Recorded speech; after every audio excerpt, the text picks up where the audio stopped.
Hello, everybody. I'm Amy Powell. Steve Kometko is on assignment. And I'm Bianca. This is E! News, a week in review. The verdicts are in. Heidie Fleiss, the so-called Hollywood madam, is guilty of running a high-priced call-girl ring serving the elite of the entertainment world. A Los Angeles jury convicted Fleiss Friday on pandering charges, but let her off the hook on a drug charge. Fleiss appeared both grim and agitated at times as the verdicts were read in open court.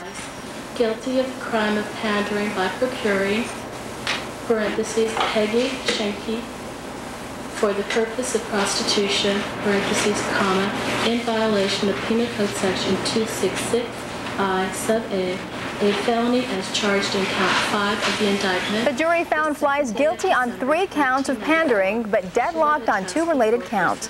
They acquitted her on a single count of possessing cocaine for sale. Fleiss and her father still face federal tax evasion and money laundering charges related to the profits from her prostitution ring. The glamour supermodel and the handsome movie star may not live happily after all. Contrary to the denials, the marriage of Richard Gear and Cindy Crawford is on the rocks. The couple issued a statement Thursday announcing their separation after 3 years of marriage. The statement says, "This personal and painful decision was made between us in July. Since that time, we have been trying to work things out, but due to the recent conjecture in the press, we have decided to make a statement at this time." Last week, a British tabloid showed a picture of a young woman leaving Gear's apartment and implied Gear was involved with her, but following that report, Crawford denied anything was wrong. Really bad gossip that is not based in truth at all, and I mean, I didn't know that until I became famous myself.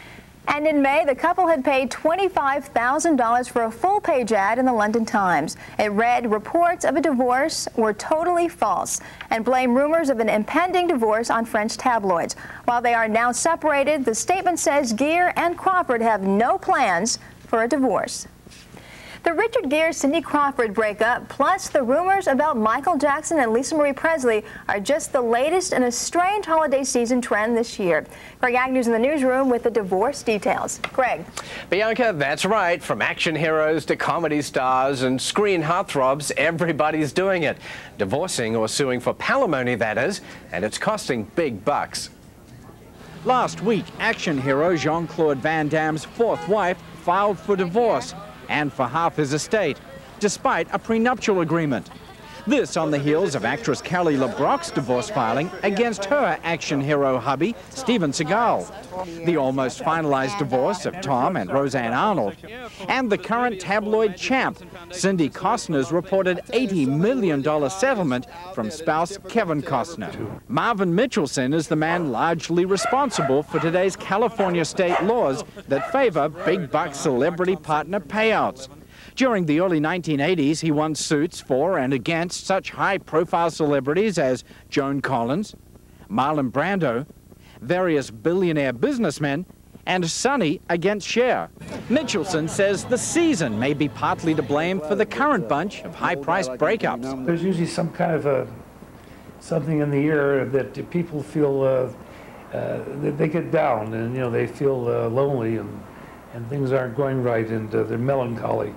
And that happens a lot in November. Mitchelson also says the period just after Christmas is prime for palimony suits. And I guess that means we can get ready for another flood of separations in the new year.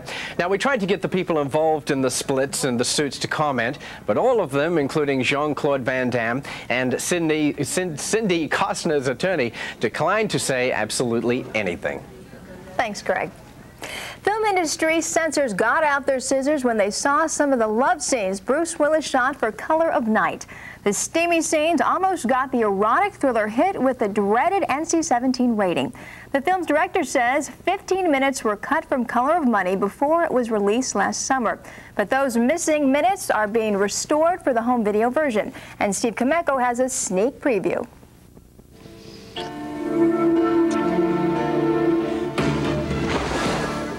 There's nothing that'll get you in shape faster than being asked to appear naked in a film.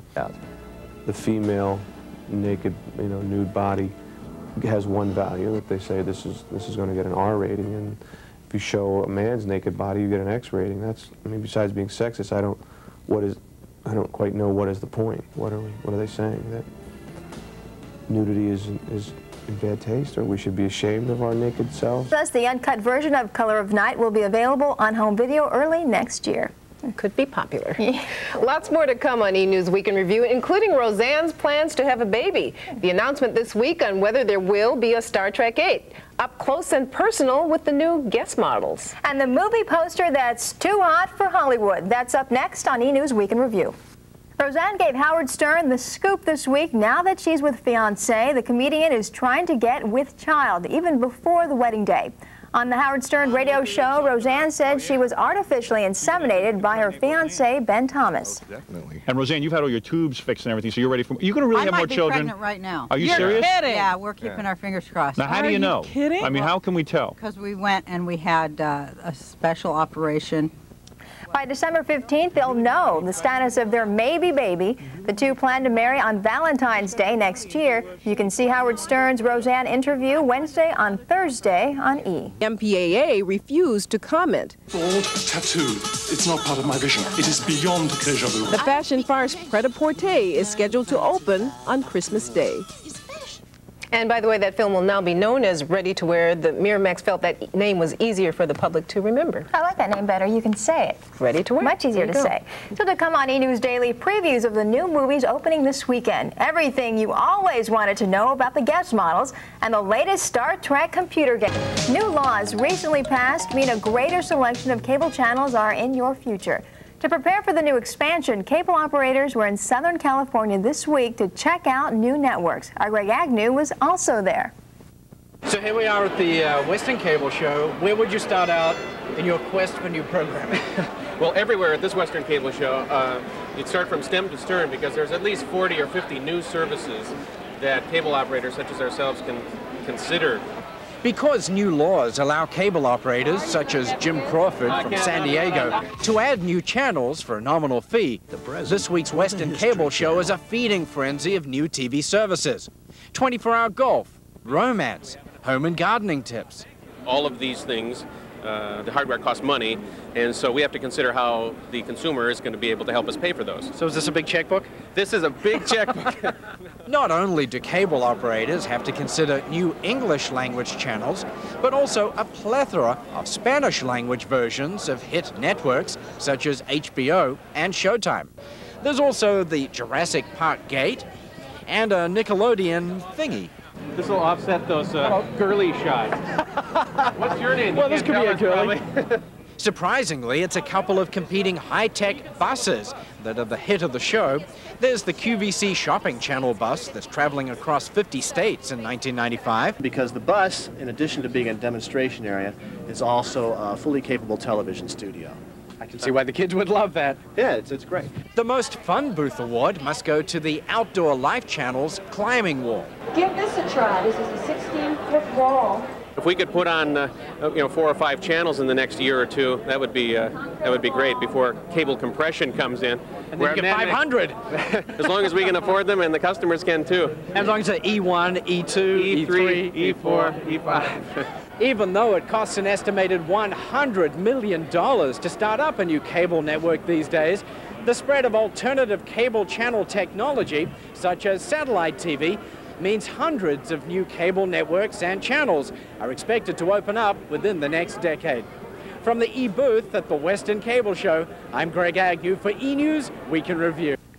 And still to come on E! News Week in Review, word on whether Star Trek 8 is in the works, plus a preview of Tommy Lee Jones' new movie, Cobb.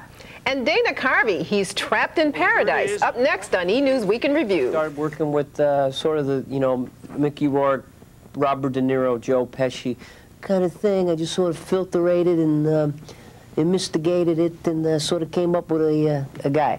So 6:45, the pasta is ready, and in 5 minutes they're going to be totally soft. Well, fine. Then come home whenever you want. 2 new films hit theaters this weekend, comedy Trapped in Paradise and biopic Cobb. Cobb stars Tommy Lee Jones as a baseball hero that was both loved and hated. America's favorite pastime may never be the same again.